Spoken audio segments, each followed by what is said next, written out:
The 1960s were the Wild West of American performance engineering. Automakers were locked in an all-out war, fighting for supremacy on both the dragstrip and the high banks of NASCAR. This was the era of raw, unfiltered horsepower, where big engines were stuffed into relatively small cars, and corporate boardrooms were little more than bureaucratic inconveniences for the engineers who actually made the magic happen. This was a time when Chevrolet, Dodge, and Ford threw everything they had into one-upping each other, giving us legends like the 426 HEMI, the Ford 427 single overhead cam, and of course, the topic of today's video, Chevrolet's enigmatic 427 mystery motor. This wasn't just any big block Chevy. It was an experimental fire breather that, under the right circumstances, could reportedly push out over 600 naturally aspirated horses, a figure that would have made it one of the most formidable race engines of its time. Yet, despite its potential, it never got the proper chance to shine. But before we continue, you might be wondering what exactly was this secretive engine and why did it disappear? Well, let me tell you all about it. You see, by the early 1960s, Chevrolet's engineering team faced a serious problem.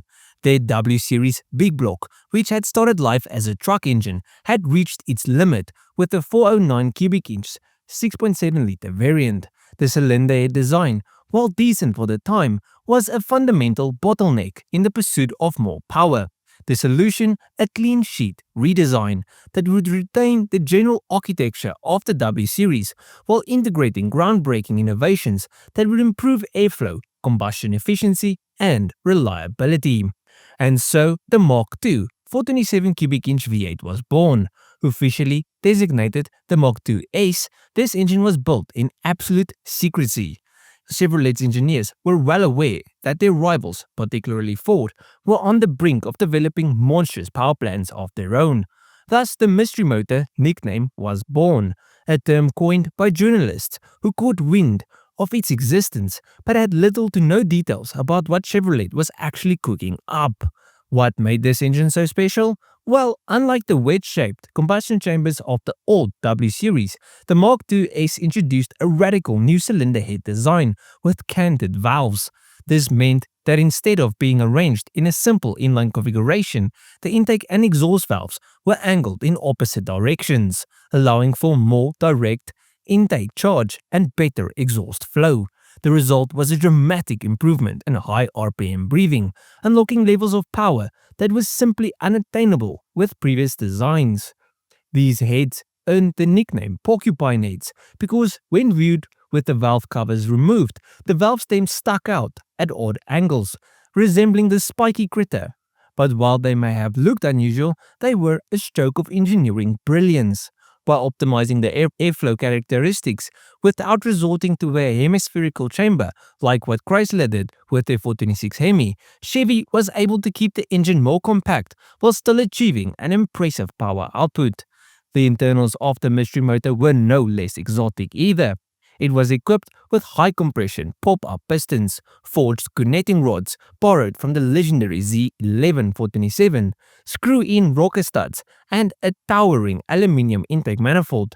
Multiple intake designs were tested, but all used a single Harley 4-barrel carburetor to keep things within NASCAR's rulebook. Now, dyno results from the era are murky, with reports varying wildly between 550 and 620 horsepower in race trim. Some engineers claim the engine had even more untapped potential with further refinement. If these figures are to be believed, the mystery motor was a genuine monster, capable of matching or even exceeding the output of Chrysler's HEMI, long before the Elephant earned its legendary status. Unfortunately, Chevrolet never had the chance to fully explore the mystery motor's capabilities before corporate politics got in the way. You see, despite being shrouded in secrecy, the mystery motor did make it onto the racetrack. The 1963 Daytona 500 was its grand unveiling, where it powered several Chevrolet-backed entries, including Mickey Thompson's SOHC Stingray Corvette and Ray Fox's No. 3 Impala, piloted by Junior Johnson. Now, Johnson's car was the standout, proving that the engine had serious legs in NASCAR competition. Johnson secured multiple wins throughout the 1963 season, demonstrating that the Mark II Ace had the potential to dominate. With 7 victories, 9 pole positions, and 13 top 5 finishes in just 33 races, it was clear that Chevrolet had built something special. But just as the mystery motor was beginning to prove itself, GM did what GM does best. It ruined everything. In 1963, General Motors announced a company-wide ban on factory-backed racing. This was done under the guise of safety concerns and corporate responsibility. But in reality, it was a politically motivated move to avoid government scrutiny.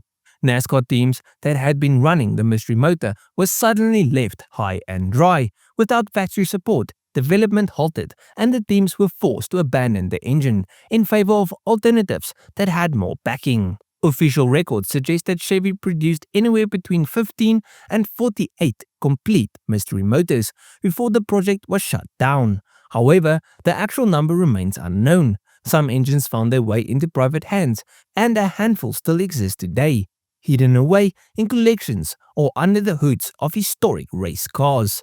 But while the mystery motor never got the chance to truly dominate, it wasn't a complete loss. The technology developed for it laid the groundwork for Chevrolet's Mark IV Big Block series, which debuted in 1965. This included icons like the 427 L71, which became the heart of Don Yanko's muscle car empire, and then later the 454 LS6, one of the most fearsome production engines of the early 1970s. In many ways, the mystery motor was a glimpse into an alternative future. Had GM not pulled the plug, we might have seen a generation of NASCAR and drag racing dominance that would have rewritten record books. Instead, it became one of the great what-ifs of American muscle car history, a legendary engine that never quite got its due. But as with all things that are lost to time, its legend has only grown.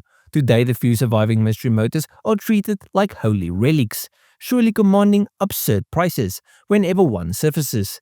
It remains a symbol of what could have been, a 427 that had all the right ingredients to be the ultimate big block, if only corporate suits hadn't gotten in the way.